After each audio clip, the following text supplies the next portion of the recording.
Hi, Dave Sandy here with this week's BuzzBite report for the Upper Midwest at anglingbuzz.com. And if you are a regular viewer of our site, you're going to notice something quite different this week.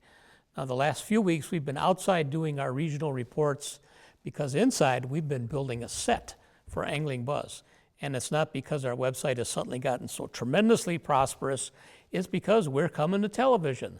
That's right, the first week of May, we're going to debut the new Angling Buzz TV show on Fox Sports North. And it'll be very similar to our website operation in that we're going to have a combination of fishing reports and some video tips and some travel features and just really a kind of a cool deal. It's nice to be able to bring it to the television format. So keep an eye out for us. In about a month down the road, we'll be doing that. In the meantime, back to our fishing reports.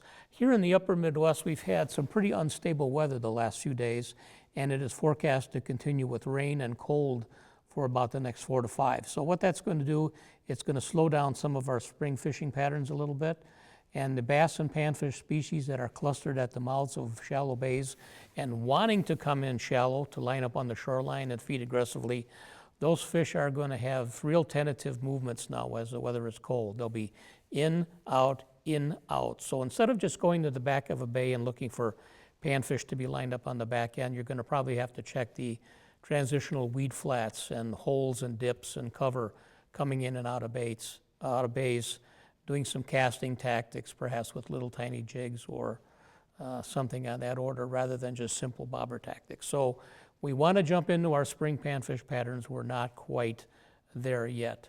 Walleyes are going to be clustered in and around a lot of spawning areas, in around rock-type rubble areas as the water's into the 40s, and any fish that might be done spawning are going to be shifting slightly over to the first feeding opportunities, which are often around weeds or shallow bays where they can find shiners or perhaps some small minnows. Now, we have had some good reports from out in the Dakotas from Charlie Moore and from Peter Olson, and they're definitely starting to catch some fish shallow and really a mixture of fish species. But again, that water temperature is going to be fluctuating up and down with this weird weather, and so we don't see strong fishing patterns kicking in a little bit until that stabilizes.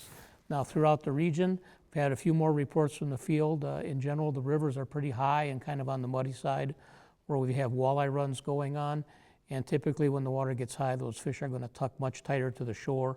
So you'll be looking for shoreline eddies and shoreline breaks around points and wing dams, or else actually probing up into flooded wood cover with some jig and soft plastic presentations, just flipping up in the wood and swimming things back. So pike are probably done spawning in most places because they spawn in marshes under the ice, so they're starting to distribute into shallow bays. And if you were casting a nice tandem spinner bait with a slow roll and back of some shallow weed bays somewhere, you would probably be catching some nice fish.